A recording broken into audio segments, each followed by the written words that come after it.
tak apa Ustaz, sanad dhaif tapi maknanya betul.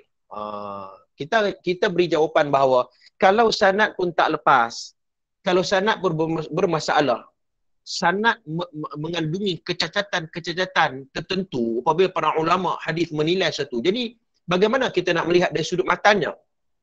Itu sebab ada orang dia berfahaman begitu, ya. Yang kedua, sanad ini sangat penting. Banyak disebut dalam kitab ni berkaitan dengan sanad. Kerana ada orang dia menolak dalam perkara ini. Ya, sikit-sikit sanad, sikit-sikit membuktikan perawi.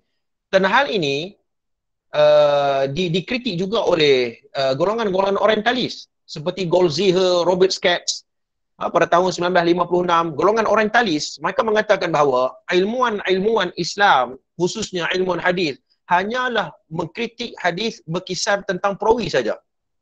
Jawapannya tidak. Ya, para ulama hadis mengkritik sanad dan mengkritik matan juga. Sebab tu ada ilmu disebut sebagai naqdul matan. Ya, ilmu untuk kita mengkritik matan. Untuk kalau kita tengok nas matan tersebut, matan hadis dan riwayat tersebut nampak macam tak betul. Jadi di situ ada ulama, ada kaedah ataupun metodologi para ulama, dia akan mengkritik matan tersebut. Ada kaedah dia ada ilmu dia, ya. Dia ada ilmu dia. Baik. Jadi sanad sangat penting, ya, kerana kata Abu Hatim Ar-Razi, dia mengambil daripada ucapan Abdullah bin Aun.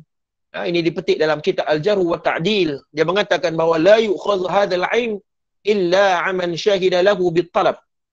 Ya, kata Abdullah bin Aim, tidak boleh diambil ilmu ini, yakni ilmu hadis dan ilmu agama, melainkan daripada orang yang telah diakui pernah menuntut sebelum itu, yakni pernah meriwayatkan ilmu dari guru secara bersanad. Maknanya kena ada sanad. Sanad penting. Yang kedua, ucapan Al-Auza'i dalam kitab At-Tamhid jilid yang pertama. Dia mengatakan ma dhahabal ilm illa dhahabal isnad. Tidaklah hilang ilmu agama ni. Ya, tidak ada hilang ilmu Islam ni tuan-tuan, melainkan hilangnya sanad-sanad ilmu agama tersebut. Jadi perbahasan sanad ini sangat penting, nanti kita akan tengok. Ya, teknikal sebab tu semalam kita sudah berbincang sedikit ya berkaitan dengan ilmu ulumul hadis. Maka malam ni kita exercise sikit, ya, kita reflect sikit, ya, kita orang kata apa yang kita belajar usul hadis tu, ulum hadis tu, kita akan berinteraksi dengan kisah-kisah yang pelik ini, ya, yang berada di meja penceramah, kan? Baik. Sidang pendengar yang dirahmati oleh Allah, tu yang pertama. Yang kedua, saya nak sebut bahawa apabila kita berinteraksi dengan kisah-kisah yang tidak sahih, riwayat-riwayat yang memeningkan kita, sehingga kan cerita macam cerita kartun. Hal ini perlu untuk kita lihat bahawa, saya petik kata-kata daripada Al-Imam Baihaqi rahmatullah alaih, apabila kita berdepan dengan ya hadis-hadis ini, sekurang-kurangnya Al-Imam Baihaqi mengkategorikan ada 3 golongan. Yang pertama adalah hadis-hadis yang disepakati kesahihannya oleh para ulama muhaddisin. Ulama sepakat. Seumpama hadis yang diriwayatkan oleh Bukhari Muslim, muttafaqun alaih, man kadzaba alayya muta'ammidan falyatabawwa maq'adahu minan nar. Hadis itu mutawatirun bil lafzi. Memang sepakat para ulama hadis. Tak payah kita nak kata bahawa oh dhaif kot Ustaz. Tak ada. Hadis itu sepakat. Yang kedua, para ulama tuan-tuan sepakat para ulama melemahkannya. Ada juga hadis-hadis yang ulama sepakat hadis ni lemah. Tak ada nak kata hadis ni hasan kot. Tak. Memang ada hadis-hadis yang dikategorikan sebagai hadis ni memang lemah. Ya, lihat saja kitab-kitab nanti kita akan belajar usul hadis tentang kitab Al-Mawdu'at Ibnu Jauzi. Hadis-hadis yang dihimpunkan memang hadis yang dipertikaikan oleh para ulama. Yang ketiga, hadis-hadis yang diperselisihkan para ulama. Yang ni yang kita penat sikit, baca banyak sikit. Ya, khilaf di kalangan para ulama. Ada yang kata dalam satu hadis ni, ada yang kata hadis ni hasan, ada yang kata hadis ni dhaif, ada yang kata dhaif berat. Nah, hatta dalam kita akan masuk pada bab yang pertama, cerita tentang orang Yahudi, jiran Nabi, iaitu orang Yahudi yang menyakiti Nabi SAW. Ya, kita akan tengok ya sanadnya, perawinya tu ada para ulama menghukum dan menilai perawi tersebut dengan nilaian-nilaian tertentu, dengan ucapan-ucapan tertentu, kan? Jadi apabila kita sebut tentang golongan yang ketiga ini, ya, mereka berselisih pendapat. Ada yang kata hasan, ada yang kata perawi ni boleh terima, ada yang kata tak boleh terima. Jadi bagaimana keadaannya? Dan hal ini saya nak sebut bahawa, ya, kita sebagai orang yang talabul ilm, pengkaji hadis ataupun orang yang belajar ilmu hadis, kena ada manhaj wasati dalam kita berdepan dalam isu ni. Saya nak utarakan poin ini. Manhaj wasati ni maknanya bersederhana. Maksudnya menjadi seorang pengkaji yang sederhana, yang tidak ekstrim. Contohnya para ulama membahagikan sekurang-kurangnya ada 3 kelompok ulama ni. Hadis. Yang pertama, golongan mutasyaddidin seperti Sufyan ibn Uyainah. Golongan ulama hadis yang mutasyaddidin, kalau dia menilai seorang perawi memang sangat-sangat ketat. Memang susah nak lepas dengan dia. Sangat ketat. Sehingga kan di antara ucapan-ucapannya yang sangat keras apabila seorang perawi itu, ya, melakukan pembohongan ataupun tadlis dan sebagainya. Mana golongan yang mutasyaddidin, yang ketat sikit. Yang kedua, golongan mutasahil. Ada juga golongan yang bermudah-mudah dalam menghukum seorang perawi ataupun menghukum satu hadis. Seumpama seperti kata ulama, golongan yang mutasahil seperti Imam Tirmizi, seperti Imam Ibn Khuzaimah, seperti Imam Ibn Hibban, seperti Imam Al-Hakim dalam Mustadrak. Jadi ulama-ulama mutasahil ni, tuan-tuan, mutasahil maknanya dia bermudah-mudah. Dia senang sangat mensahihkan satu perawi ataupun mensahihkan sesuatu hadis. Dia mudah sangat. Macam kita lah, ada cikgu yang dia bagi markah tinggi, kan, tapi jawab tak tahu mana pun, kan. Ada markah, ada yang cikgu yang agak syadid, agak ketat, bagi markah pun kita pun tak tahu dah macam mana kita nak jawab, kan. Nak jawab, kita rasa dah baca buku teruk dah, kan, dah baca buku dah macam-macam dah, tapi masih lagi markah teruk, kan. Mungkin cikgu tu sendiri yang agak ketat, kan, dalam memberi markah. Begitu juga pada ulama hadis. Ya, ada ulama-ulama hadis yang mutasahil. Contohnya seperti Imam Tirmizi, Ibn Hibban.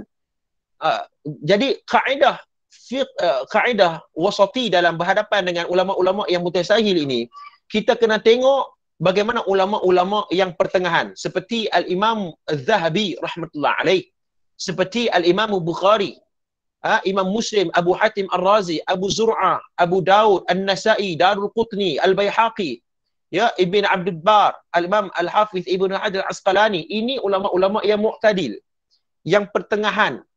Ya, kalau kita nak tengok ujahan, kena tengok ujahan mereka ni dia bercakap apa dalam pengujahan. Contohnya Ibn Hibban mensahihkan ataupun menerima seorang perawi, sabar dulu, kita kena tengok Imam Zahabi kata apa.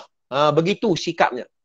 Jangan kita pakai ambil, oh Ibn Hibban kata sahih, kan, oh Tirmizi kata sahih, Ibn Khuzaimah kata sahih. Sabar dulu, jangan kalut. Sebab tu orang yang belajar ilmu ni, dia kena tenang, dia kena muazin, dia kena pertimbangkan dengan ilmu, kena melihat kehujahan ulama tu. Jadi kitab yang buku yang kita nak kupas ni adalah buku berkaitan dengan kisah-kisah tidak sahih di meja penceramah, yakni pendekatan, kita akan buat pendekatan mu'tadil. Kita boleh ikuti perbincangan ni, ini baru mukadimah, kita tak masuk lagi bab yang pertama.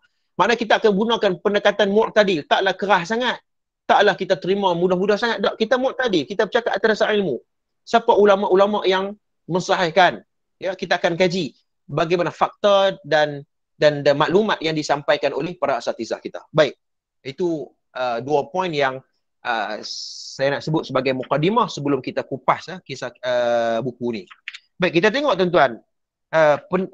Buku ni disusun oleh Muhammad Zulkhairi bin Muhammad Noor, ustaz keluaran daripada Universiti Malaya, sangat terkenal lah. Dia ni juga seorang yang hebat lah. Memang takhasus dalam bidang Quran dan Hadis di Universiti Malaya, dan dia juga pengarah Yayasan Usuluddin Malaysia. Hebatlah, banyak buku-buku yang dia tulis, dan di antara menjadi rujukan juga. Dan dalam mukadimah buku ni disebut bahawa sebenarnya kerja yang Ustaz Zulkhairi ni buat, sebenarnya ulama-ulama dulu sudah buat dah. Ya, dia hanya meneruskan legasi ni. Ya, sebab ulama-ulama dulu tak boleh nak dengar, tak boleh nak terima penceramah-penceramah khusus ataupun pencerita-pencerita yang hanya bagi sedap cerita penceramah, bagi sedap dia punya ceramah dia saja.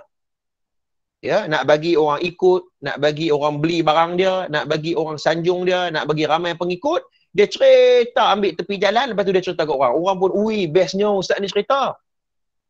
Jadi, Islam ajar kepada kita apabila mendengar satu maklumat, ya, fatabayyanu, kita siasat dan kita teliti dulu. Tak salah. Ya, sebab tu fenomena orang bertanya tentang dalil, saya kira bahawa itu fenomena yang sangat bagus. Ya, sangat bagus kerana Islam ialah agama ilmu. Kenapa perlu takut? Ya. Jadi kerja ini telah dilakukan oleh Al-Imam Ibn Kathir dalam kitab Al-Bidayatu wan Nihayah. Oh, kitab ni kena ada tuan-tuan di rumah tuan-tuan. Dan telah diterjemah dalam bahasa Melayu ataupun bahasa Indonesia kalau tak salah saya. Al-Bidayatu wan Nihayah, cerita-cerita berkaitan dengan sirah-sirah ataupun maklumat-maklumat cerita yang ada dalam kitab itu. Ibn Kathir sebut dalam kitabnya. Al-Imam Ibn Taymiyah rahmatullah alaih, Syekhul Islam, dalam kitab Minhaj As-Sunnah An-Nabawiyah. Ibn Taymiyah pun tulis dah.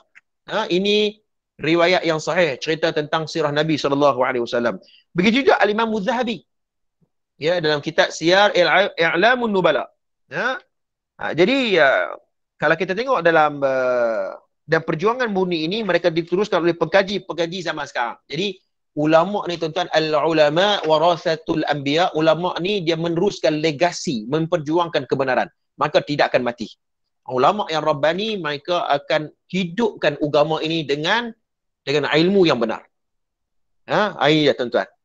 Dia takkan, ulama takkan senyap. Ya, ulama takkan bisu. Kerana yang cakap itu disandarkan kepada agama. Sebab tu pada pengarang kitab kita ni, kalau kita di Malaysia ni, Ustaz Zukhairi dia mention nama Maulana Asri.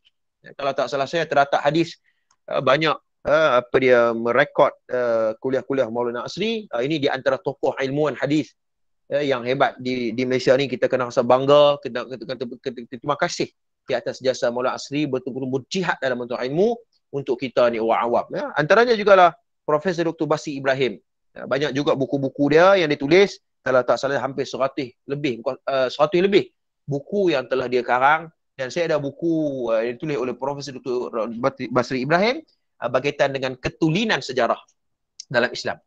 Jadi dia juga dia kaji jugalah, dia buat syaringan juga kisah-kisah yang sahih, dia bagi orang Islam.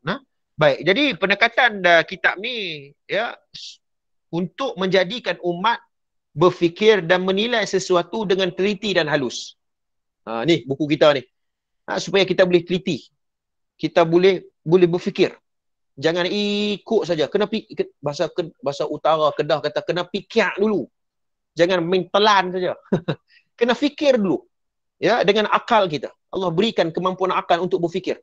Ya, dalam urusan dunia kita boleh kritikal dalam membeli kereta, membeli rumah, tapi dalam bab agama nas dan periwayatan kita ambil sambil lewat. Ini yang kita ambil perlu ambil perhatian dalam hal ini. Baik, kita tengok muka surat yang ke-9, ya, tajuk yang pertama. Okey, kita tengok tajuk yang pertama. Apa perbahasan dia? Kisah Rasulullah sallallahu alaihi wasallam dianiaya oleh jiran Yahudi. Kisah ni ramai ustaz-ustaz nak bagi sedap daripada ceramah, dia pergi cerita hak ni. Ya kan? Okey. Kata pengarang kitab ni, dia buat pendahuluan, dia kata tiada siapa yang tidak pernah mendengar kisah yang amat terkenal ini. Semua pun tahu cerita ni. Yang mana Nabi SAW dizalimi, dikhianati, dianiaya oleh jiran Nabi Muhammad, iaitu orang Yahudi. Sabar dulu, kita kena tengok, kita kaji dulu. Ya, digambarkan pernah berjiran dengan seorang lelaki berbangsa Yahudi, biasanya disebut wanita. Maknanya wanita lah. Dan disebut ni yang beliau sering menyakiti hati Nabi SAW, termasuklah membuang sampah, ya, buang duri, bubuh duri di hadapan rumah Nabi, serta memaki hamun Nabi SAW.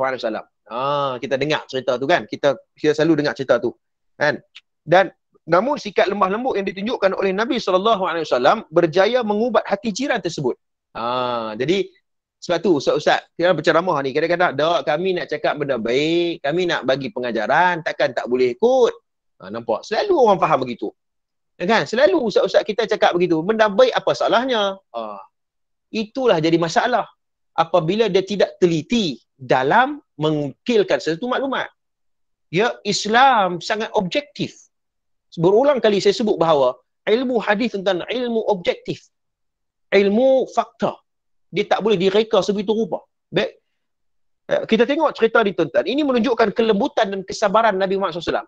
Penceramah kata, oi, Nabi sabar. Nabi lembutnya sifat Nabi dalam berdakwah. Tengok, lalah sekali orang ni akan masuk Islam. Kisah ini diungkapkan dari mulut ke mulut sebagai bahan motivasi khususnya pada pendakwah. Selalunya pada orang yang memberi pakar-pakar motivasi lah. Kan? Sebab tu orang yang terlibat dalam program-program motivasi pun dia kena belajar juga ilmu hadis ni. Sekurang-kurangnya asas dia kena tahulah ulum hadis. Kan? Dia bukan ambil cerita untuk ambil pengajaran. Motivasi ni untuk dia bagi pengajaran. Kan? Dia ambil cerita-cerita tah ke mana, kemudian dia sebut kepada orang yang mendengar. Kejahatan tidak dibalas dengan kejahatan. Sebaliknya, dibalas dengan kelembutan dan kasih sayang. Kasih sayang diibaratkan seperti air yang akan mencairkan batu yang keras dan memadamkan api yang marak. Ini dia punya pendahuluan. Maknanya, kan, bila Nabi kena maki, Nabi kena hina, ya, Nabi dibaling sampah, duri dipertak depan rumah Nabi SAW, tak apa, Nabi sabar. Nabi maafkan, Nabi lembut. Nampak? Dia pergi ke situ.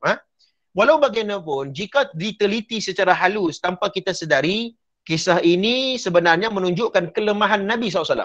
Nampak? Ini untuk kita kritikal dalam kita menilai satu periwayatan.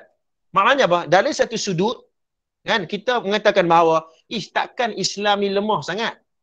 Takkanlah Nabi Muhammad SAW, Nabi kita, kekasih Tuhan, Rasulullah, mudah sangat dihina. Ya, mudah sangat dihina. Dan nukilan ini disebut bahawa, ya, dan ini juga menunjukkan keburukan sikap para sahabat. Lagi kita akan tengok apa hujahan-hujahannya. Kenapa? Takkanlah para sahabat boleh tengok saja Nabi kena. Kan? Nabi kena. Nabi kena depan mata. Takkan para sahabat tak apa. Tak apa, sabar, tak apa. Angguk. Kan? Kena hina, tak apa, sabar. Takkan itu saja sikapnya. Jadi, cerita ini, ya, untuk memberikan kepada kita supaya berfikir. Ya, adakah cerita ini benar ataupun tidak? Okey, sekali kita akan tengok. Ya, baik, kita tengok. Pertama sekali, pengarang kitab kita ni, dia datangkan sumber kisah. Ini amanah dengan ilmu. Ini kaedah dalam disebut sebagai golongan akademik. Golongan akademik ni tuan-tuan, academician ini, ya, ataupun golongan ulama ni tuan-tuan, yang rabbani, yang betul-betul alim, mereka akan pastikan sanad itu betul, cerita tu datang daripada sumber mana. Ya, datang daripada sumber mana. Yang pertama, ya, apabila membuat kajian, mereka mendapati bahawa, ya, kisah ini tidak termaktub dalam dalam kitab-kitab yang mu'tabar. Nampak? Ini yang pertama sekali. Maknanya, para ulama hadis, dia seumpama seperti Subhi Saleh dan selainnya, mereka mengatakan bahawa di antara salah satu cara untuk kita mengenal pasti hadis itu ataupun riwayat itu sahih ataupun tidak, kita kena tengok riwayat tersebut, hadis tersebut ada ataupun tidak dalam kitab-kitab hadis mu'tabar kita. Ya, hari ni ustaz, susah kita nak cari ustaz, banyak. Dok, senang je tuan-tuan, ya. Sidang pendengar yang saya kasihi, hari ni ada teknologi tinggi. Ya, ada Maktabah Syamilah, tuan-tuan type saja sebahagian daripada matan hadis, tuan-tuan type dalam Maktabah Syamilah, dia akan keluar kitab mana, rujukan mana, siapa pengarangnya. Ini teknologi yang perlu kita kena ambil, ya. Begitu juga web ataupun laman web yang berautoriti, yang dikenalikan oleh ilmuwan sarjana, yang diperakui keilmuan mereka, maka kita rujuk pada laman web yang hebat itu. Ya, kenapa kita perlu rasa takut dan sebagainya? Tengoklah, tuan-tuan sekalian, ya. Maka didapati bahawa kisah tu tidak terdapat dalam kitab-kitab mu'tabar. Sahih Bukhari tak ada, Sahih Muslim tak ada, pada Abu Daud tidak ada, Darul Qutni tidak ada, ya, Muwatta Imam Malik tidak ada, ya, Tirmizi tidak ada. Jadi, ya, akan tetapi terdapat satu sumber yang menceritakan tentang kisah ni. Tapi ada, ya, tetapi kisah ini, ya, diambil dalam satu sumber, iaitu Kita tengok sekejap dia punya ni.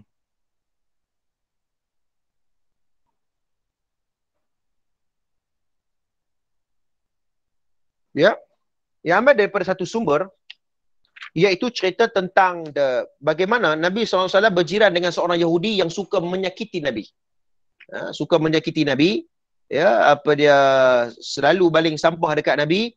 Ya, rumah Nabi dengan rumah dia pun berhadapan. Maknanya jiran. Tuan-tuan, kalau kita faham maksud jiran, jiran ni, apa maksud dia?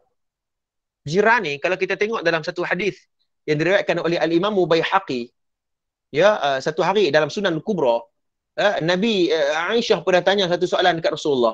Ya Rasulullah, ma haddul jiwari? Qal arba'una daran. Kata Nabi SAW, Aisyah tanya, ya Rasulullah, berapakah hak kejiranan? Hak kejiranan tu, mana kita nak tentukan jiran tu berapa biji rumah. Itu maksud dia. Kan? Berapa keluasannya ataupun berapa panjang hak kejiranan tu? Adakah satu negeri? Adakah satu kampung? Adakah satu daerah? Ya. Maka Nabi menyebut arba'una daran, iaitu 40 buah rumah. Mana 40 rumah daripada rumah kita dengan rumah 40 itu termasuk dengan definisi maksud jiran. Baik. Maka perbahasan dalam riwayat ni, ya, yang merujuk kepada orang Yahudi ni, dia duduk dekat dengan rumah Nabi. Sebentar lagi kita akan kaji rumah Nabi ada berapa di Madinah. Yang kedua, kita nak kena kaji, ya, siapa yang dekat dengan rumah Nabi. Semua tu ada riwayat. Ya, semua tu ada sumbernya. Jadi di sini dalam kisah ini pun tidak tahu mai daripada mana cerita ini. Ya, dia mengatakan bahawa rumah Nabi dengan rumah orang Yahudi itu dekat. Ya, kemudian Nabi memperlakukan dengan rahmat dan lembut. Mana Nabi maafkan dia, Nabi akur dengan apa yang dia buat kat Nabi. Nah, baik. Kemudian kita tengok muka surat yang ke-12. Perbahasan ulama menerima kisah ini. Baik. Jadi, ini kaedah. Di antara salah satu kaedah akademik, kaedah ilmuwan, dia membuat perbandingan. Disebut sebagai kaedah muqaranah. Ya, datangkan semua sanad, datangkan semua sumber, kemudian kita bandingkan, kemudian kita cek mana yang sahih, mana yang dhaif. Ini kaedah ahli akademik. Ya, baik. Pengarang kitab kita ni, dia membawa satu pendapat daripada Profesor Dr. Muhammad Abdul Al-Ghaffar Al-Sharif. Dia ni seorang profesor di kuliah syariah di Dirasat Islamiyah di University Kuwait. Di Kuwait tu, dia profesor pengajian Islam di sana. Dia mengatakan bahawa dia menerima cerita ni. Sebab tu kita kata bahawa, kan, kadang-kadang Hak Tok Mufti pun kadang-kadang dia silap. Kadang-kadang dia dah profesor dalam bidang pengajian Islam pun kadang-kadang dia tersilap. Kan? Kadang-kadang, ya, ramai anak murid dan ribuan di hadapannya pun kadang-kadang dia tak terlepas daripada kesilapan. Ini seorang Profesor Dr. Muhammad Abdul Ghaffar Al-Sharif, ya, profesor di Universiti Kuwait. Dia menerima cerita ini. Apa alasan dia? Nampak? Kita tengok apa hujahan dia. Hujahan dia mengatakan bahawa dia datangkan satu dalil daripada ayat Al-Quran dan juga hadis Nabi SAW. Dia datangkan satu Al-Quran daripada surah Al-Fusilat ayat 34 sampai 35. Dia bermain satu dalil. Sesuatu kalau orang awam yang tidak diluruskan kefahamannya mudah untuk dipengaruhi. Kita yang mengkaji ini, kita kena berfikir dengan akal. Sama ada naus yang diberikan oleh ilmuwan itu betul ataupun tidak. Kena dengan pengujahannya ataupun hanya sekadar membawa dalil umum lalu dinisbahkan kepada permasalahan tersebut. Banyaknya jadi macam tu. Baik. Kata profesor ni, dia kata apa? Dia datangkan satu Al-Quran. Wala tastawil hasanatu wala sayyi'ah.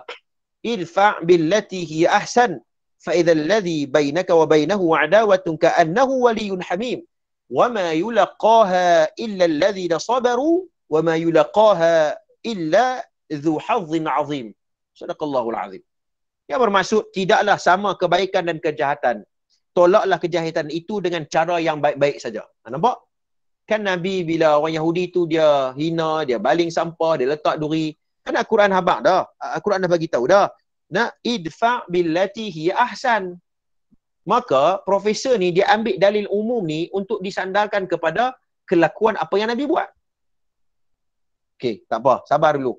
Kan? Kita tak pergi lagi. Dia hanya nukilkan nas Al-Quran. Dia datangkan satu hadis Nabi SAW. Ya, daripada Al-Haythami, seorang ulama dalam mazhab Syafi'i, di dalam Majmu' Az-Zawaid, dalam Kitabul Adab, dia datang daripada sanad daripada Ibn Umar radhiyallahu anhuma qala Rasulullah sallallahu alaihi wasallam ahbib habibaka haunan ma asa an yakuna baghidaka yawman ma wa abghid bighaidaka haunan ma asa an yakuna habibaka yawman ma. Hadis ini juga dikeluarkan oleh Al-Imam At-Tabrani dalam Mu'jam Awsat dan Mu'jam Kabir. Ya.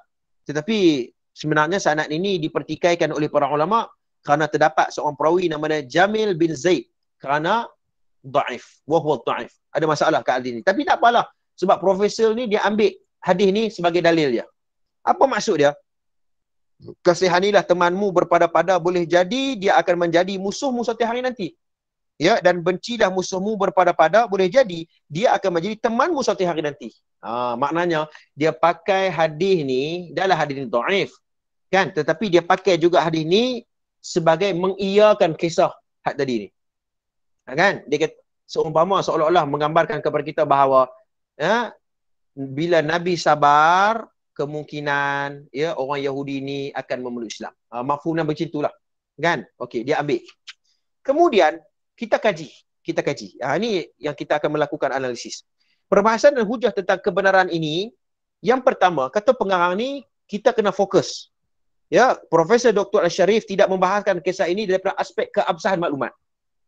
Tuan-tuan cuba teliti dalil yang Profesor Al-Sharif ini nukilkan kepada kita, dia datangkan dua nas Al-Quran dan hadis. Sebenarnya dia tidak mengkaji dari sudut periwayatan sanad ataupun matan kisah tu. Dia hanya datangkan dalil umum lalu mengiyakan kisahnya. Yang itulah yang selalu terjadi kepada penceramah dan juga ustaz-ustaz kita.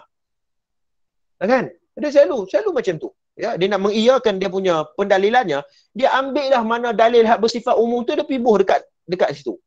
Padahal ada lagi nas yang lebih jelas, ya, yang melarang perkara tersebut. Kenapa dia tak ambil yang tu? Dia pergi ambil dalil-dalil umum lalu mengiyakan perbuatan tersebut.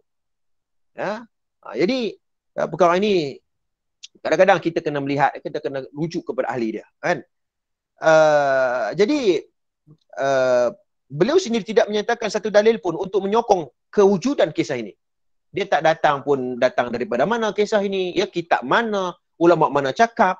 Dia tak kata pun, dia cuma mengambil dari umum saja. Yang kedua, beberapa persoalan menjadi tanda tanya di sebalik mencari kesahihan kisah ini. Jadi para ilmuwan apabila mengkaji cerita tentang jiran Nabi SAW, iaitu orang Yahudi itu menyakiti Nabi SAW, ada beberapa soalan yang timbul dalam minda kita. Yang pertama, di manakah peristiwa ini berlaku? Dia kena fikir. Ya, di mana peristiwa ini berlaku? Ya, pastinya ia tidak berlaku di Mekah. Tuan-tuan, mana berlaku di Mekah? Kerana orang Yahudi tidak berada di Mekah. Kan? Tidak berada di Mekah. Ya, jika ada sekalipun, pastilah dia tak berani untuk bertindak secara berlebihan. Kalau ada sekalipun. Tapi pastinya tidak ada periwayatan mengatakan begitu. Ya, tapi kalau ada sekalipun, pastinya golongan Yahudi ini bersifat minoriti sangat. Ya, dan tak berani untuk menunjukkan dirinya. Apa tadi di Mekah? Maknanya dipertikaikan. Kalau ada sekalipun, pasti akan dipertikaikan. Ya. Soalan yang kedua, jika ia berlaku di Madinah, kita harus menjawab beberapa persoalan. Kita kena jawab 4 soalan pokok. Kalau berlaku dekat Madinah. Ya, yang pertama, benarkah Nabi Muhammad SAW berjiran dengan seorang lelaki Yahudi? Nampak? Betul ke? Rasulullah berjiran, rumah Nabi di mana? Ya, di Madinah. Nabi berjiran dengan siapa? Yang kedua, beranikah orang Yahudi untuk berlaku kasar dengan baginda? Sedangkan Nabi Muhammad adalah ketua di Madinah dan dikelilingi oleh sahabat-sahabat yang lain seperti Umar. Seperti mana saya sebut tadi ni. Ya, beranikah orang Yahudi nak buat ya, hina baling sampah begitu saja depan Nabi SAW Sayyidina Umar masih hidup lagi pada waktu itu. Ya, Sayyidina Umar masih hidup lagi pada waktu itu. Ya, dan Sayyidina Umar dan beberapa kibaru sahabah berada dekat dengan Nabi pada waktu itu. Jiran Nabi pada waktu itu. Sehingga kan kita tahu bahawa dalam riwayat Bukhari Muslim muttafaqun alaih, ya, dan hadis ini direkodkan oleh Abi Sa'ad bin Abi Waqqas radhiyallahu anhu. Ya, Nabi SAW bersabda, ya ibni Khattab walladhi nafsi biyadihi ma laqika syaitanu salikan fajjan qattu ila salaka fajjan ghairu fajjik. Ya, hadis yang sahih. Kata Nabi SAW, wahai ibni Khattab, yakni wahai Umar, demi zat yang jiwaku berada di tangannya, tidaklah syaitan berjalan di suatu jalan kemudian bertemu dengan kamu. Maknanya syaitan pun takut dengan Umar. Syaitan pun takut dengan Sayyidina Umar. Illa salaka fajjan ghairu fajjik. Kalau Umar lalu di jalan tersebut, syaitan akan lari. Ini orang Yahudi duk buat tiap hari begitu di hadapan Nabi SAW. Pasti Umar takkan berdiam diri.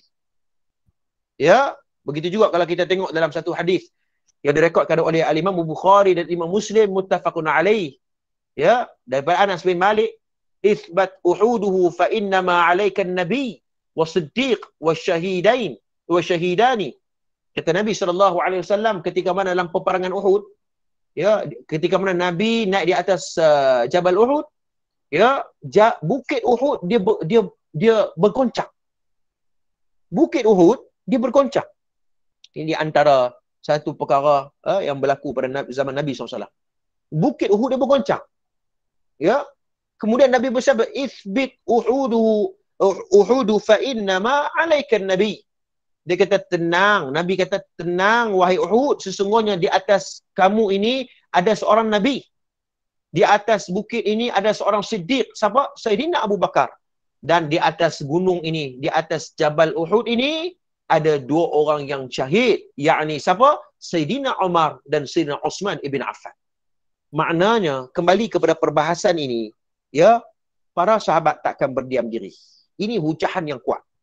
Ya, takkan berdiam diri kalau orang Yahudi itu dia membuat apa-apa dengan Nabi SAW. Apakah pula peranan sahabat dalam menyelesaikan perkara ini? Dan adakah sahabat langsung tidak mengetahui peristiwa itu atau sengaja tidak mengambil apa-apa tindakan? Maknanya, kalau ini cerita besar, ya, dia mengganggu Nabi SAW.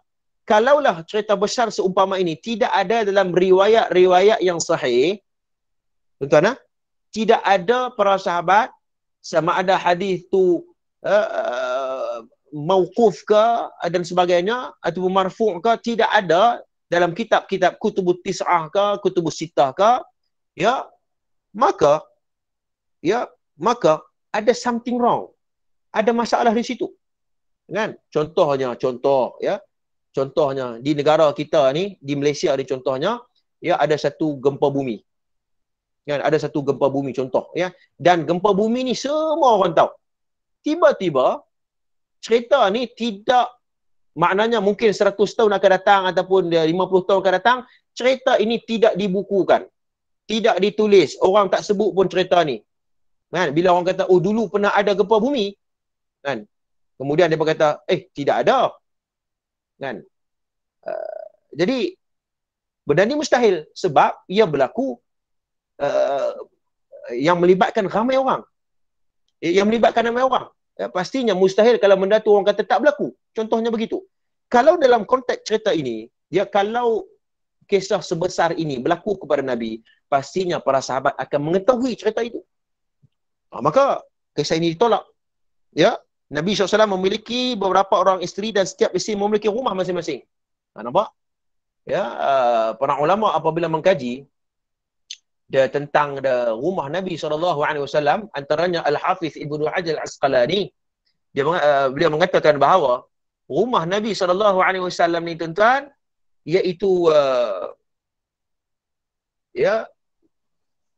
waqad sabar, saya cek balik sekejap. Fa fil jihatul syamaliyah minha falam tabqa ila jihatil syarqiyah. Rumah Nabi ni, tuan-tuan, yang Nabi buat untuk isteri-isterinya, ya, di sebelah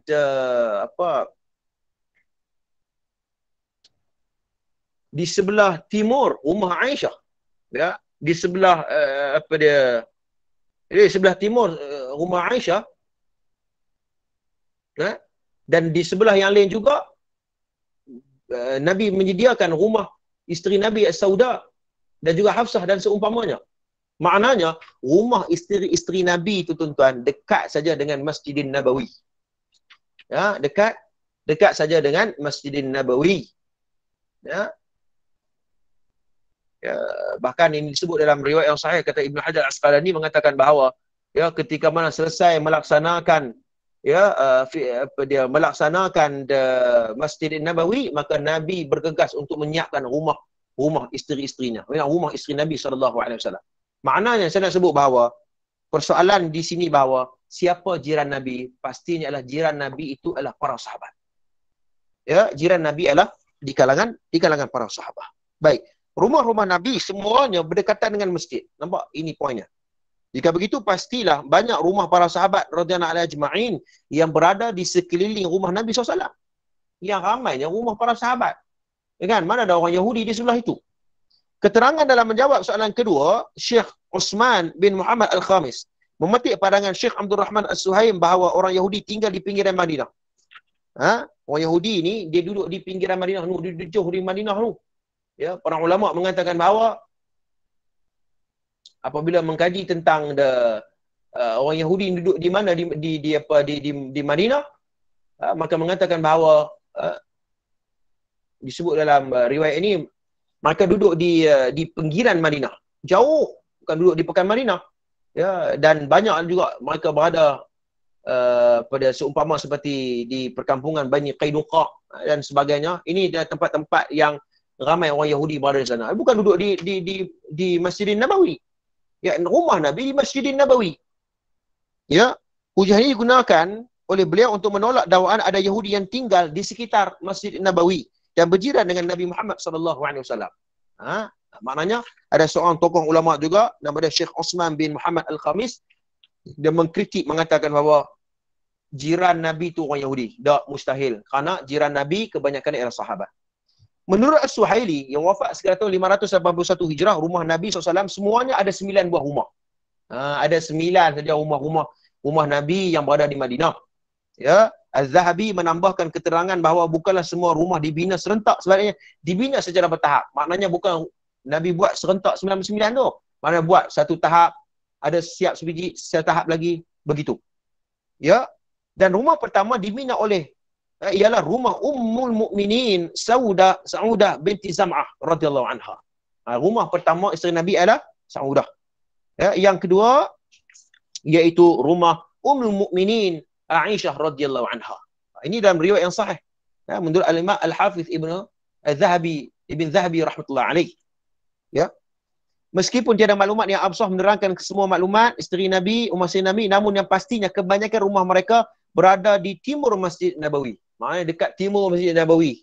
Ini dia ada rujukan yang sahih. Ya, baik. Kemudian tengok poin yang keempat. Rumah Nabi SAW dikatakan rendah sahaja. Maknanya rumah Nabi ni menurut para ulama mengatakan bahawa rumah Nabi ni boleh disentuh dengan tangan. Ini apabila orang mengkaji tentang Baitun Nabawi, kaifiyatul bina'il Baitun Nabi sallallahu alaihi wasallam fil Madinah. Ya, bagaimana pembinaan rumah Nabi di Madinah. Rumah Nabi ni tak tinggi macam kita, kan. Rumah kita ni mewah, kan, hebat, kan, siap ada aircon lagi. Kan, rumah Nabi ni tuan-tuan boleh pegang atap guna tangan tu. Rendahnya. Ya.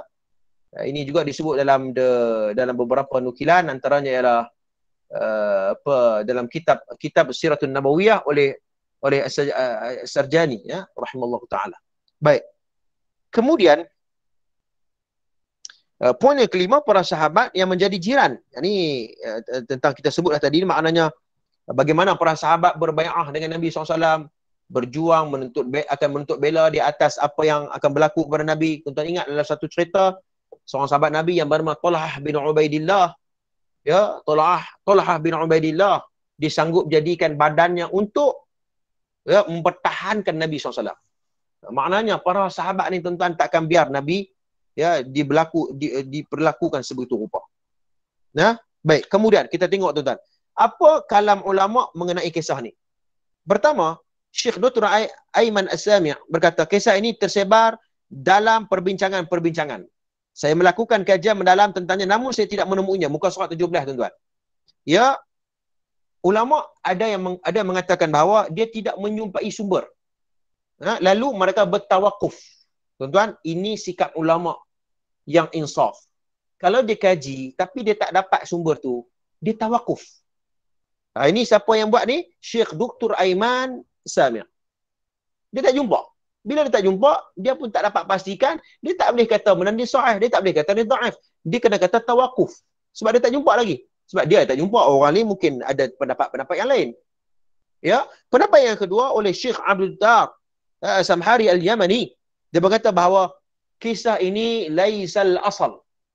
Tidak ada asalnya dalam agama. Tidak ada sahih, tak sahih. Dan tidak ada dalam kitab-kitab sunnah. Tidak ada dalam kitab-kitab sunnah. Ya, kami juga tidak menemui sanadnya. Nampak? Sanad sekali lagi saya sebut dalam mukadimah hadis ni, mukadimah kuliah kita, perbincangan kita tentang sekalian ialah sanad sangat-sangat penting. Kalau sanad bermasalah, jangan kita duk sembang banyaklah. Jangan kita duk cerita banyaklah. Sanad pun dah tak lepas, tiba-tiba hang nak mensahihkan sanad tersebut melalui mimpi. Sekali lagi saya sebut. Kan? Sebab hari ni begitu. Ya, melalui ilham syekh. Ya, melalui serak tirai kan, baru ni semalam timbul persoalan. La ilaha illallah la haula quwwata billah. Ya, kalau begitu kita rempuh ya disiplin ilmu ulumul hadis dan disiplin ya ulama-ulama yang telah mereka berjuang untuk ya meletakkan disiplin ini. Agama tidak ada asal. Ya. Pendapat yang kedua, menurut muhaddisin, mereka mengatakan bahawa terdapat satu kisah dalam hadis yang menjelaskan satu kisah Nabi SAW mengajak para sahabat untuk menziarahi seorang jiran Yahudi. Ya. Ada satu kisah yang lain, tapi kisah yang ni, saya nak sebut bahawa kisah yang asal ni tidak ada sumber, sanad tidak ada, tetapi para ulama dia melihat ada riwayat lain. Ya, ada riwayat lain. Riwayat tu ketika mana Nabi dia mengajak para sahabat untuk menziarahi seorang jiran, ya, lalu baginda menyerunya kepada Islam. Akhirnya jiran Nabi SAW memeluk Islam. Kisah itu ya dinukilkan oleh Ibn Sunni yang wafat sekitar tahun 364 Hijrah. Ibn Sunni dia bermasuk cerita ni dalam kitabnya. Ya, dalam kitabnya Al-Amalu Al-Yawm Wal-Lailah. Ya, dan sanad ini sanad kisah ini sanad yang lemah. Ya, wa isnaduhu dhaif. Ya, ada juga cerita, ada juga riwayat, sanadnya ada, ya, tetapi sanad tu menurut para ulama sanad lemah. Dan ini dibincangkan oleh Al-Uqaili dalam kitab Ad-Du'afa, ya, mengatakan bahawa melalui sanad Abu Hurairah radhiyallahu anhu, namun juga melalui sanad yang lemah. Al-Uqaili mengatakan bahawa sanad yang riwayat yang diriwayatkan oleh Ibn Sunni itu sanad itu lemah. Tak boleh pakai. Ya, hadis sebegini diriwayatkan melalui jalur lain mengatakan bahawa ya sanad ini sanad yang lemah. Manakala Abdul Razak, ya, Abdul Razak ni tuan-tuan, dia seorang tokoh ulama juga. Ya, dia bermasuk hadis ini, hadis yang nombor 2 tadi ini dalam Musannaf Abdul Razak. Ya, melalui riwayat Ibn Abi Husain. Nama siapa ni? Riwayat Ibn Abi Husain. Nama tokoh tu. Nama sebenarnya Umar bin Sa'id bin Abu Husain. Ya. Sekejap saya tengok.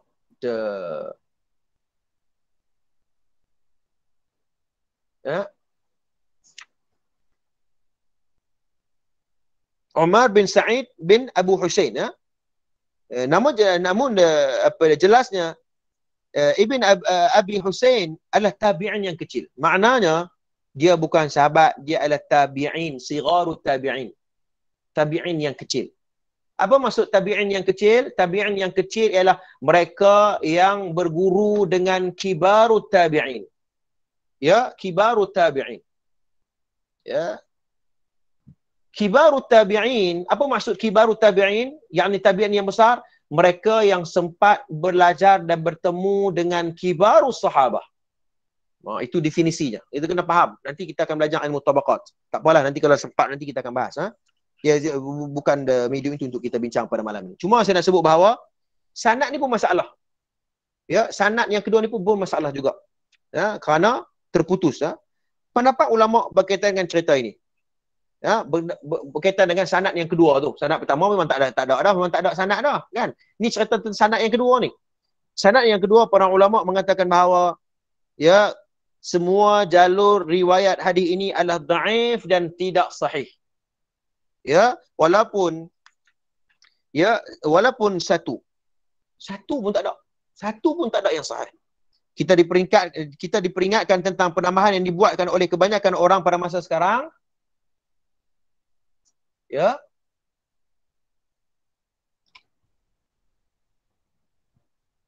Bahawa jiran Nabi SAW menyakiti hati Nabi SAW dan meletakkan sampah dan duri di laluan baginda Nabi SAW.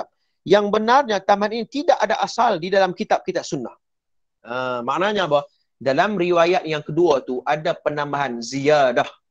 Nanti kalau sempat kita akan belajar ilmu ulumul hadis. Apa maksud ziyadatu thiqat? Ya, apa maksud penambahan perawi dalam matan? Bagaimana kita berinteraksi dengan perawi yang ditambah matan dia? Ya, sebab kadang-kadang satu hadis tuan-tuan, kadang-kadang dia mencampur adukkan di antara percakapan Nabi dengan fatwa para sahabat. Ya, kadang-kadang dia campur. Sehingga kan orang apabila mereka tidak belajar ilmu al-jarh wa ta'dil ataupun mengkaji tentang sanad dan matan dan sebagainya, kadang-kadang mereka terpengaruh. Mereka mengatakan bahawa ini adalah hadis. Sebenarnya itu adalah kalam sahabat. Itu adalah percakapan para sahabat. Ini perlu untuk teliti. Apabila mereka mengkaji tentang ziyadah, perkataan yang terdapat dalam hadis yang kedua ini adalah laisal asal. Tidak ada asal. Ya, tidak ada asal. Ya. Baik. Dan tidak ada mana-mana ahli ilmu yang mengatakan begitu. Ya. Kemudian, kita sebut lagi. Poin yang kedua, muka surat ke-20, Syekh Abdul Rahman As-Suhaim menegaskan sekiranya riwayat ini sahih, tidak bermakna orang Yahudi adalah jiran tetap Nabi. Sebaliknya, mungkin dia tinggal tidak berjauhan dengan rumah Nabi, lalu dianggap jiran.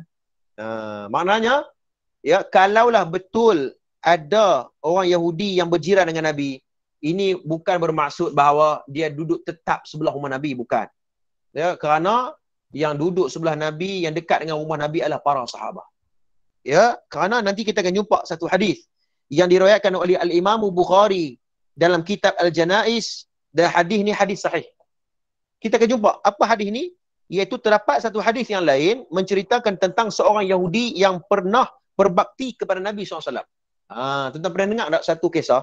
An Anas radhiyallahu anhu qala kana ghulamun yahudiyyun yakhdumu an-nabi sallallahu alaihi wasallam ya famarida fa'atahu an-nabi sallallahu alaihi wasallam ya'uduhu faqa'ada 'inda ra'sihi faqala lahu aslim fanadhara ila abihi wa huwa 'indahu faqala lahu ati' abul qasim sallallahu alaihi wasallam ya faqaraja an-nabi sallallahu alaihi wasallam wa huwa yaqul alhamdulillahilladzi anqadhahu minan nar.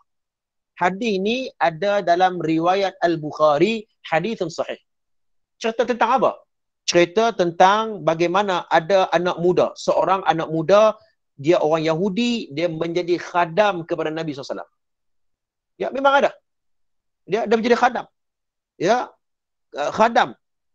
Dan khadam Nabi SAW ni, maknanya dia ni suka tolong Nabi. Ya, budak ni dia suka tolong Nabi. Ya, Nabi Muhammad SAW ketika mana Nabi tahu bahawa dia sakit, Nabi ziarah dia. Ya, dan Nabi duduk di sisi kepala dia, duduk dekat dengan kepala dia. Maka Nabi SAW bersabda, masuklah Islam. Masuklah Islam, rugi kalau kamu ni buat baik, ya, tetapi kamu tidak Islam, rugilah. Nabi kata, masuklah Islam. Maka dia melihat kepada ayahnya. Maknanya orang Yahudi ni, budak Yahudi ni dia tengok ke ayah, dia tengok. Dia kata, apa pendapat ayah ni? Muhammad suruh saya masuk Islam. Ayah dia kata, ya, faqala lahu ati' Abul Qasim sallallahu alaihi wasallam. Ayah dia kata, ya, taatilah Abul Qasim. Ikutlah apa yang Muhammad sallallahu alaihi wasallam sebut. Ini dia pun meluk Islam. Maka Nabi keluar dari rumahnya dan berkata, pujian kepada Allah, alhamdulillahilladzi anqadhahu minan nar. Segala puji bagi Allah yang menyelamatkan orang Yahudi ini daripada neraka. Maka maknanya apa? Memang ada. Tetapi cerita hadis riwayat Al-Bukhari ini cerita tentang seorang Yahudi yang baik. bukan seorang Yahudi yang menyakiti hati Nabi. Jadi sekali lagi, ya, cerita tentang jiran Nabi Yahudi yang menyakiti Nabi SAW itu ialah laisal asal dan tidak sahih. Ya, ada pun ada riwayat yang lain dalam kitab Sahih Bukhari, ada, tetapi orang Yahudi itu baik dia dan dia mula Islam pun.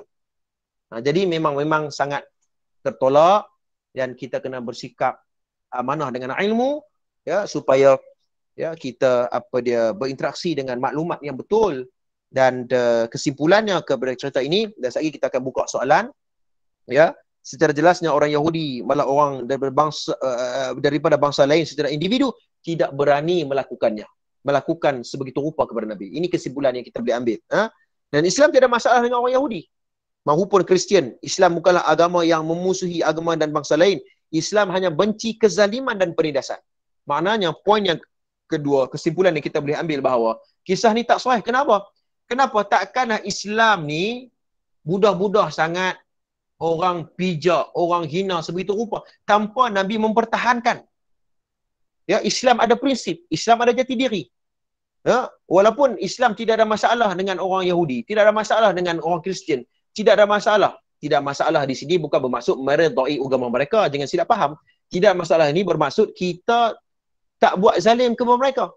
Tetapi mereka juga jangan menzalimi kita. Kerana Islam ada prinsip dan jati dirinya, ketegasannya dalam beberapa hal jika sekiranya mereka mengganggu-gugat prinsip dan juga usul agama. Jadi takat itu dulu kita punya perbahasan berkaitan dengan kisah pertama. Tengok tuan-tuan, sekitar kuliah kita sejam setengah kan, baru satu kisah. Tak tahulah habis bila ni. Tak tahulah nanti insya-Allah kalau kata kita nak cepatkan sikit nanti minta respon daripada pendengar lah. Kalau kita nak cepatkan Ustaz, lambat sangat sejam setengah baru satu cerita kan, nanti kita akan cepat lagi kita postmortem lah. Okey, jadi dekat tu dulu. Saya buka soalan kalau ada soalan. Silakan. Fadhal masykurah.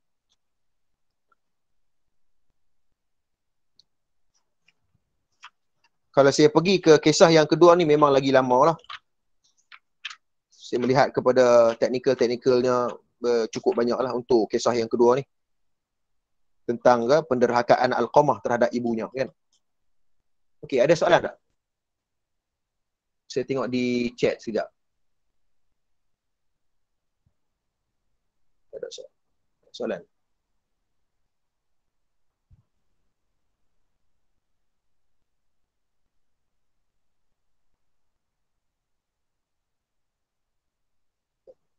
Silakan. Kalau tak ni tulis mesej tak apa, saya baca insya-Allah.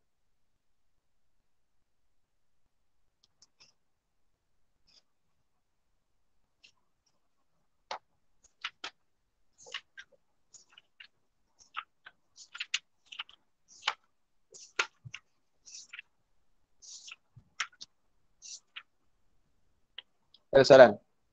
Tak ada soalan hari ni. Okey, jelas. Okey, kalau jelas tak apalah Tuan Fatimah.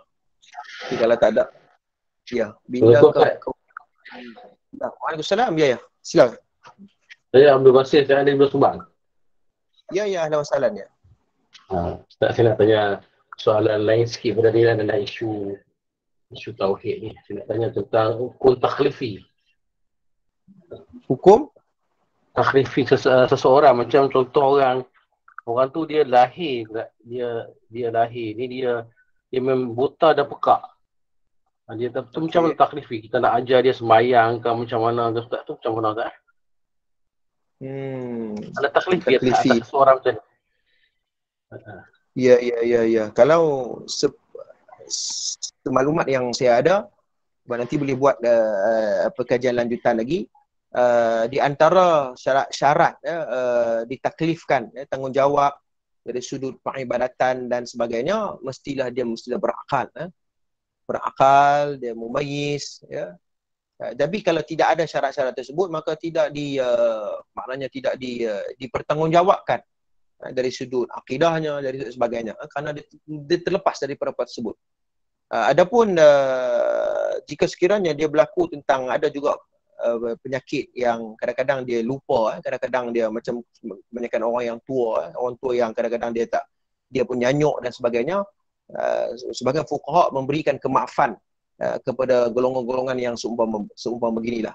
Dalam dia pun tak tahu bila waktu masuk, waktu asar, waktu solat dan sebagainya. Diberikan kemaafan. Wallahu alam. Terjawab tu betul. Terjawab nanti saya akan respon pada pertemuan nanti. Saya tengok ada satu mesej. Sekejap. Bilakah kaum Yahudi di Madinah? Kalau kita tengok dalam kitab sirah, seumpama Rahiqul Makhtum Mubarak Furi, golongan Yahudi ni tuan-tuan, dia masuk ketika mana dia dibuang oleh Raja Bukhtanasar di masa Tamadun Rum satu ketika dahulu, sebelum kedatangan Nabi SAW lagi sebenarnya. Mereka sudah lari, mereka sudah dibuang kerana masalah yang mereka buat di tempat tersebut. Orang Yahudi memang begitu. Ya, dia keluar daripada Palestin, dia duduk di pinggir Madinah. Ya, mereka tunggu dan mereka mendapat maklumat bahawa akan lahirnya seorang Nabi, tetapi malangnya mereka tidak beriman dengan Nabi SAW. Ini orang Yahudi. Ya. Baik. Kemudian, setelah kita sampaikan dalil atau pertikaikan satu kisah yang tidak sahih, yang disampaikan oleh sesetengah ustaz, mereka kata agama ni kalau nak ikut logik akal susahlah. Bahkan banyak peristiwa yang berlaku di zaman Nabi dulu ada yang tidak logik dan akal.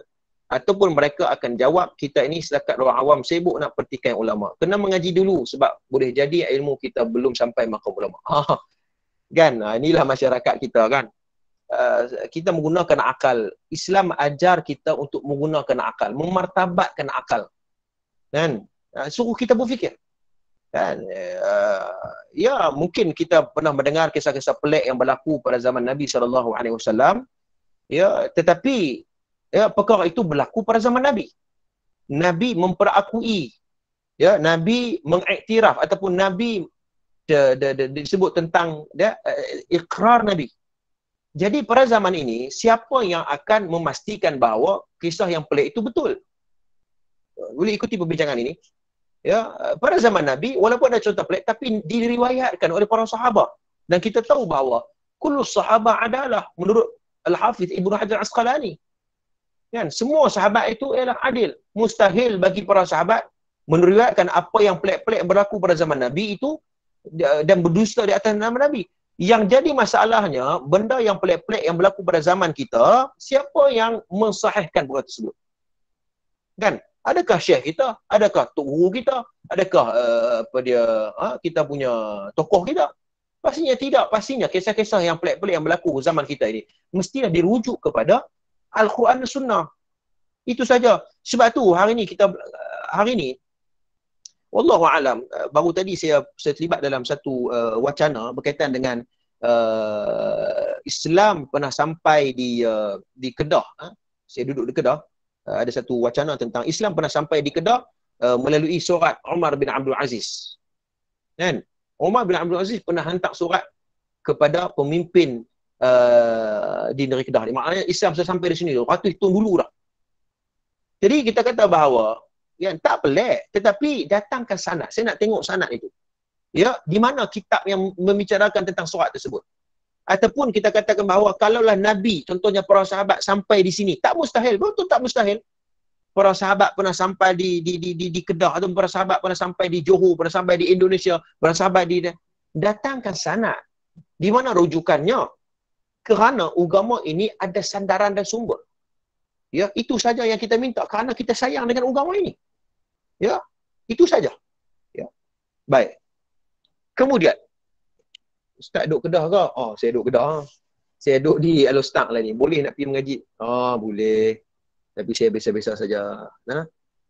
Baik. Assalamualaikum. Waalaikumsalam Ustaz. Kalau nak kira banyak pengajaran dari hadis ini, walaupun tak sahih. Jadi apa hukum masih duduk bawah kisah ni?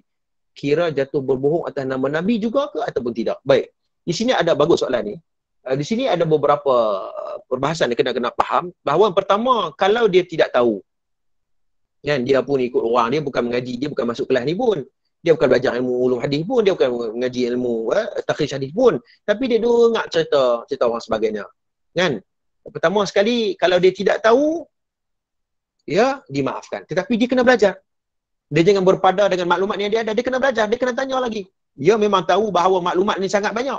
Tetapi jangan kita berpada dengan perkara tersebut. Kena belajar, kena tanya. Kalau nampak pelik saja di sisi kefahaman agama, di sisi usul agama, terus tanya kepada orang yang alim, orang yang pakar dalam bidang tersebut. Pertama. Yang kedua, kalau dia dah tahu kisah ni, kisah yang dari sudut sanadnya pun tak ada, kitab-kitab sunnah pun tidak ada riwayat kisah-kisah begini, dia beriwayat juga. Memang masalah orang begini. Ya, orang dah cerita benda betul, orang dah cerita tentang bukti dan kebenaran. Tiba-tiba dia tak ambil maklumat tersebut. Maknanya dia tidak amanah dengan ilmu. Di antara salah satu akhlak ulama, mereka insaf. Insaf ni apa? Mereka apabila riwayatkan cerita-cerita yang tidak sahih, mereka tak malu untuk tarik balik maklumat tu. Ya, tak malu. Ataupun dia tak, orang utara kata tak segan. Tak malu tarik balik. Dia kata, saya minta maaf. Saya cerita semalam, di kuliah semalam, riwayat yang masalah. Jadi kalau ulama yang insaf, dia tak malu. Dia akan cakap bahawa minta maaf, semalam saya cakap riwayat yang ada masalah, jadi saya perbetulkan maklumat pada malam. Jadi itu lebih harmoni. Ya. Baik. Kemudian, Assalamualaikum. Waalaikumsalam Ustaz. Apakah boleh hadis dhaif ini dipakai untuk fadail amal? Baik. Kajian master saya juga berkaitan dengan kehujahan hadis dhaif di sisi ulama muhaddithin. Ya, ulama muhaddithin memberikan beberapa kelompok. Antara ialah ya, mereka ada di antara mereka yang menolak secara mutlak. Seumpama seperti Al-Imam Bukhari, memang tolak tu. Hadis dhaif ni tak dipakai. Ya, ada lagi ulama-ulama lain. Al-Hafidh Ibnu Hajar Al-Asqalani, Al-Imam Az-Zahabi dan selainnya, mereka dan juga Imam Ibn Taimiyah rahmatullah alaih, mereka mengatakan bahawa boleh ya meriwayatkan hadis dhaif, tetapi ya hadis tersebut mestilah hadis ya hadis tersebut mestilah hadis yang dhaif ringan. Ya, nanti kita akan bahas dalam usul hadis, ulum hadis.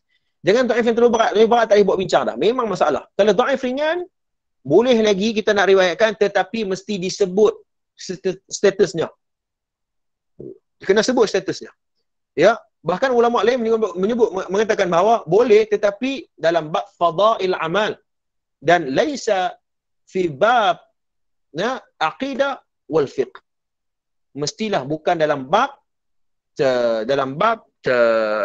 aqidah dan juga dalam bab fiqh, tak boleh ya. Tapi dalam bab fadail, at-targhib wa tarhib, ya, memberi pengajaran dibolehkan, tapi mestilah melihat kepada dhaif yang ringan. Dhaif berat tak boleh.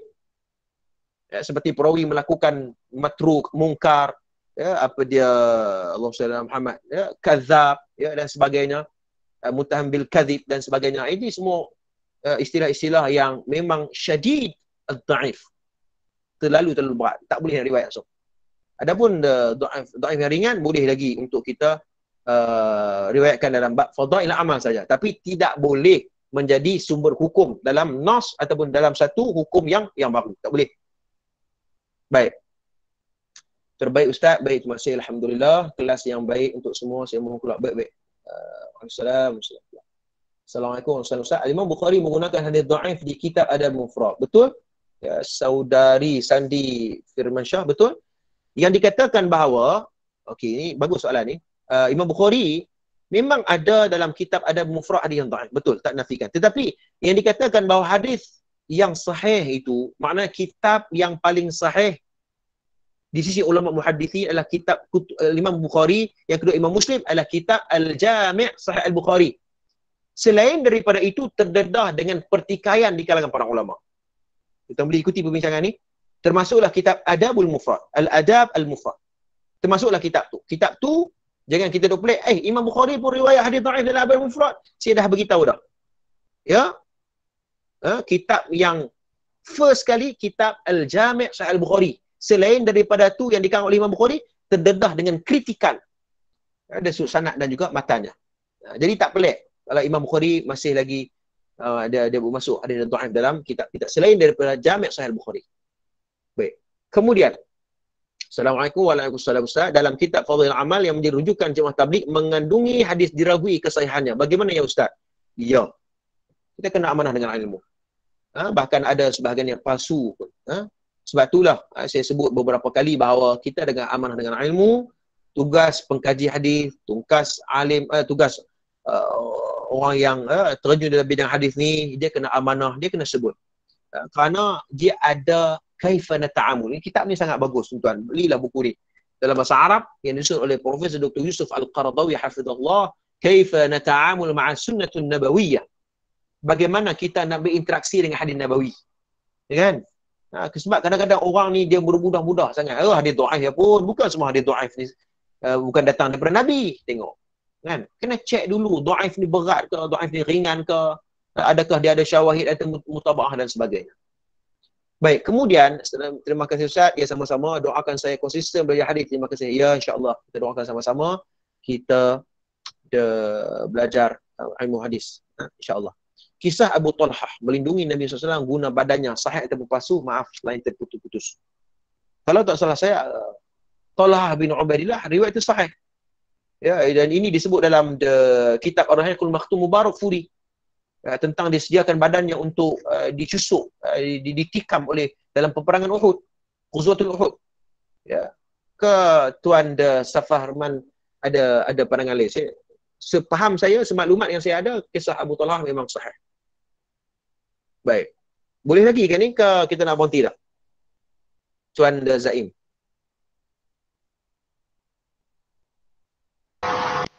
Boleh Ustaz. Ada sikit lagi ya. Satu dua soalan lagi. Soalan last ni. Okey, Assalamualaikum. Waalaikumsalam Ustaz. Supaya semua orang tahu isu ini dan untuk menyekat daripada terus tersebar luas. Saya cadangkan supaya penjelasan yang jujur ini disebarkan melalui medsos termasuk Facebook. Terima kasih. Ya, ini satu cadangan lah kan, bukan soalan lah, satu cadangan. Baguslah. InsyaAllah mudah-mudahan. Mudah-mudahan. Baik, Assalamualaikum. Waalaikumsalam Ustaz. Apakah setiap hadis yang sanadnya sahih namun matanya bermasalah? Jadi dhaif ataupun palsu? Jazakallah khair. Yang ni kita kena analisis. Tak semestinya semua sanad yang sahih matanya sahih, tak semestinya. Kita kena check. Ya, banyak kerja lagi kita kena buat. Ini tugas pengkaji hadis. Dari sudut sanad kita kena check. Sanad ni tadlis ke? Sanad ni perawinya macam mana? Ya, majhul ke? Ya. Matan, kena tengok matan ni dia bercanggah dengan hadis yang lain ke ataupun bercanggah dengan nas yang sahih ke. Matan ni dia bercanggah dengan fakta sains ke. Ni kalau tak salah saya Dr. Rozaimi Ramli dalam buku ni, tuan-tuan boleh baca buku ni, bagus. Ya, buku ni dia bahas tentang bagaimana kita berinteraksi satu hadis apabila dia bercanggah dengan fakta sains. Kan? Dalam buku ni juga dia bahas tentang bagaimana hadis-hadis yang bercanggah dengan fakta-fakta sejarah. Fakta-fakta sejarah. Sebab tu ada tesis PhD yang disusun oleh seorang pakar hadis di Jamiatul Mu'tah, kaji tentang ada beberapa hadis, bukan banyak, beberapa hadis saja yang terdapat dalam Sahih Al-Bukhari dan Muslim, iaitu dikritik dari sudut fakta sejarahnya. Dikritik. Ya. Ala kulli hal, benda ni terdedah dengan perbahasan ilmiah dan fakta lah. Jadi begitu. Wallahu alam. Jadi saya takat itu dulu. Ya. Takat itu dulu perkongsian kita pada malam ni.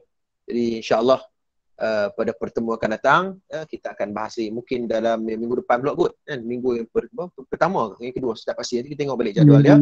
Minggu kedua dan keempat. Minggu yang kedua dan minggu yang keempat. Jadi insya-Allah mudah-mudahan kita akan Allah berikan kelapangan dan kesihatan untuk kita meneruskan perbincangan kita untuk bab yang kedua. Dekat itu dulu aku qauli hadza wa astaghfirullahal azim li wa lakum. Assalamualaikum warahmatullahi wabarakatuh. Waalaikumsalam.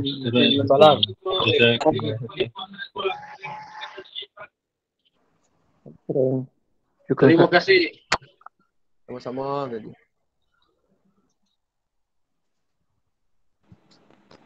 Terima kasih Ustaz. Assalamualaikum. Sama-sama. Waalaikumsalam. Allah Ustaz. Terima kasih Ustaz.